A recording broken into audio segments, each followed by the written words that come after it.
Hey, so when you're meditating, have you ever thought to add mudras to your meditation process to just allow that energy in? So usually we'll sit with our hands, I do anyway, I used to sit with my hands up, just this receiving feeling of I'm receiving, and I set that for my intention.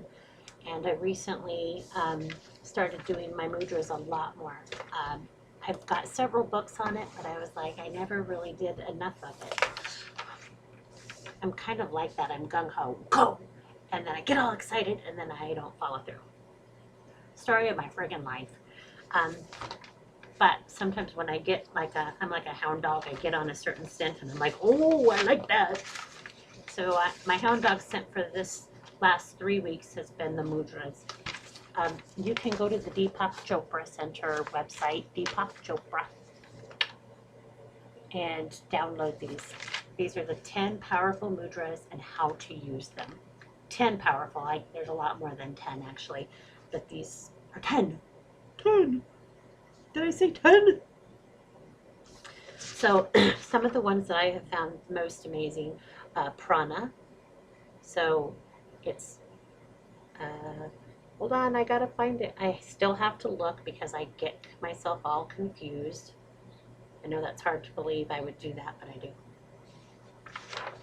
All right, let me give you this. This is space.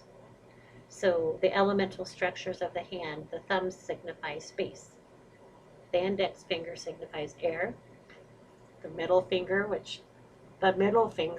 signifies fire. That kind of makes sense, doesn't it? We're fired up, we'll use that middle finger.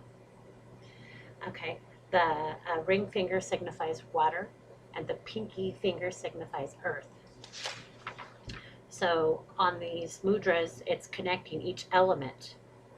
And then you want to do it for several minutes. But I will tell you, in my experience, you want to stretch your hands pretty good before you start because it can make them cramp. So make sure you're having your potassium too. Lots of bananas, or I take potassium pills. So you might not want to take potassium pills. It's your call. Or your doctor's. You have to check with your doctor. All right, so mudras to meditate, and it was amazing. I was like, what in the heck is happening?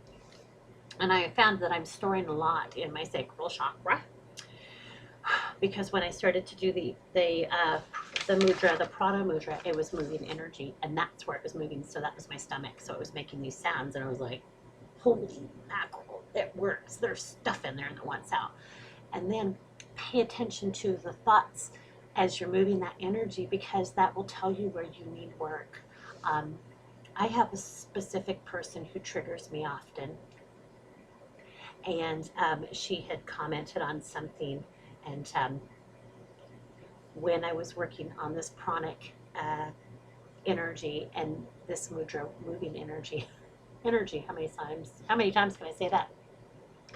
Anyway, this trigger of that person came up in my sacral chakra as I was trying to move that energy. As actually, I wasn't trying to, I was allowing it. I was just sitting there minding my own business, doing my and that popped into my head, and I was like, well, isn't that an interesting place to store that? So the solar plexus, low self-esteem, feeling powerless, and inferiority complex. So this specific person triggers that within me, and I can't blame her. It's her being saying something to me is allowing, and whatever is going on within me is allowing that to trigger me and make me feel inferior. So it was a beautiful thing. When we notice these things within ourselves, we can address them. I used to tell people that with horses, they'll show you where they need the help. People will say, well, that horse doesn't like that. And then they'll quit doing it, and then they'll feed that fear within that horse and make it more and more afraid instead of addressing it. If they don't like it, help them like it, or help them understand it's not going to hurt them.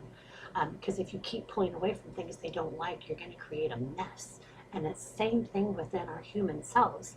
You can't keep walking away from things you don't like, or pretty soon you're going to be stuck in the freaking corner, sucking your thumb.